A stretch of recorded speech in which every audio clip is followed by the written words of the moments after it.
You mentioned create the future means lifelong learning rather than short-term schooling. And I resonated with that so deeply. And in line with that, I want to ask if you could tell us about your vision for education of the future. I think there is, I'll distinguish between education and schooling. And schooling, I think we need to see as providing us as brilliantly as possible with all the tools to make us live the rest of our lives as well as possible. So that means it's not just about reading and writing, and it's not just about coding, but it's also about kindness, and it's also about understanding and respect and all those other really important things. I think of lifelong learning as something that actually we have no choice in, and then embrace it. Because I'll give you a very simple example. We had filing cabinets. We kept files. We very rarely sent emails, but we sent faxes. Now all my filing cabinet is on here. Even I had to learn to put filing cabinet drawers inside a mobile phone. So whether we like it or not, during our lives, we learn. And what we actually learn is far less specific, as in A to B, subject-wise, but what we learn is to embrace and cope with change and hopefully welcome change. And so my eldest daughter, who's working in PR in London, is in her 6th or 7th job now, but of her choosing. I have done this. I've decided I like that, but that not very much. So therefore, this is what I'd like to do next. And I'm going to go and look for it. That kind of lifelong learning, whereby we learn to comfortably cope. You know, when there is an unexpected item in the bagging area of life, we learn to cope with it. Like so many people, particularly young people, coped so brilliantly with COVID and being schooled from home. And we actually forget this because we always look for the problems. Actually, an enormous number of young people did brilliantly, coped with that change as if it was the most natural thing to do. Some didn't. And they need scaffolding. They need help. But that for me is the lifelong learning thing. It is something to embrace, to look forward to. And it is also something, and this is incredibly important, it is also about something that takes us out of the narrowness of schooling. I might decide that I like opera at my time of life. I might decide that I like walking, that I like plants or flowers, that I like doing X, Y, or Z. Lifelong learning is not about this. Lifelong learning is about that. And embrace it, enjoy it. See where that compass, where that satellite navigation of learning will take you. It's to embrace. And you know what? If sometimes it takes you down a cul-de-sac, you can always turn around, can't you? And go down another way. So, and there's no harm in that either. So that's how I see this. And the schooling element of it, the formal element of it, is to support that, to make that happen. It is the light switch. And I am inspired by how you mentioned that we should be willing to embrace challenges and unexpected occurrences in our journey of lifelong learning. And there are a lot of challenges for schools right now, right? From the well-being and mental health crisis to movements for change like Black Lives Matter. And how can educators, because I'm moving beyond the horizon of just teachers, but how can educators, community members, and of course, teachers and even parents balance it all in trying to create a conducive environment for lifelong learning for young children? So it's an interesting one, because I think, you see, that all those things that you've mentioned have always been around. Black lives have always mattered. Maybe not enough, maybe not as focused. But I say this to my youngest daughter quite often. It is within my lifetime that Rosa Parks was not allowed to sit on a bus. Right? It is within my lifetime that Martin Luther King was murdered. It is also within my lifetime that Barack Obama became the first Black American president. So it is within my lifetime that those things happen, and that doesn't present it as a solution, but it does show that those things, those issues, problems have always been around. Well-being is not something that's come around because of COVID. Well-being is something that's always been around. It may not have been the concern and the level of concern that it is now. So the first thing I would like to say about these things is that we as co-educators with the teachers who are the trusted experts, it is part of our job not just to make Black Lives Matter in 2022, but to make sure that that stays on the agenda. I think that's the first challenge, because I think then we have a far better chance of consistently achieving improvement. The same with the well-being agenda. So we need to make sure, firstly, that we do that. Secondly, we need to understand that we put the child in the middle.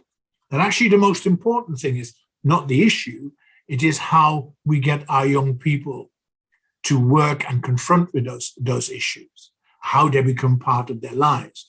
So we mustn't serve the system, we must serve the child. Because what we know is that a child who will be able to live well with those issues will be a child that has a better life, and therefore will influence other people to also have better lives. So that is absolutely key. And that then takes me to the point that this is everybody's responsibility. We have to stop doing that bit, which in this country we do time and time again, is when there is a problem in society, the first thing that happens is somebody will come on TV in the morning and go, the schools will have to deal with this. No, actually somebody needs to come on and say, we all have to deal with this, and we will look to our schools at the heart of the community to help us deal with it. One thing I would love to ask in this interview is, what do you think is the role of corporate companies to support students to be more employable? I think the role of the corporates is incredibly important, but our world is slightly Kafkaesque. I love that experience example. I can't get the experience because you won't give me the experience, but you ask me for the experience, which I can't get because you don't give it me, right? So I always use this example. Every year, this year, my youngest daughter will be part of this. Every year, in the third Thursday in August, the GCSE results are published. And about 2 days later, we will get newspaper reports that say, haven't they done brilliantly? Or if you read some of the papers, they will say grade inflation and all that. But by and large, we're all very happy for our youngsters that they've done so well. And then about 3 weeks later, there's something will come through from CBI or Department of Trade and Industry, anybody like that who says, they may have done brilliantly in their GCSE exams, but actually they haven't got the skills that we in the world of work need, right? So the world of work needs to either fairly and squarely come off the fence, roll up their sleeves, and help us in the education processes that we have, or they just need to shut up, quite frankly, because if you don't join in, you have no right to complain. It's as simple as that. And some, in fairness, some do. I don't think they do enough, but some do. And others just pretend that it is somebody else's problem. So that's one thing. And I think the corporate world also needs to take a slightly longer term view of things. It needs to stop, like we all do. And I think certainly in politics in this country, everything is in 5-year blocks because we have elections every 5 years. But if you are a child who goes to primary school and secondary school and does A levels and then goes to university, you could be part of 4 or maybe even 5 of those electoral cycles. And every single one of them could stipulate a different government and a different way of doing things. That lack of consistency and that lack of consensus is poor and doesn't help anybody. And the business world is part of this because it responds to whatever governments do. So there needs to be, the business world needs to have the courage to take a longer term view and actually not to look at careers education for 14-year-olds, but to look at careers education for 4-year-olds. Why would children who have questions about the world of work, why would they have to wait 10 years before they can get an answer? And as we know from some of the global research that I did when I was at Kidzania, was we know that stereotypes are set at the age of 4. So what we actually do is we allow the stereotypes to cement themselves for 10 years, and then we seriously expect to still affect change. So the corporates need to come off the fence. They need to work with educators and with teachers in the interest of the children. And when we get that right, the corporates will benefit. So what you will get a return on involvement rather than the very narrow thinking around return on investment.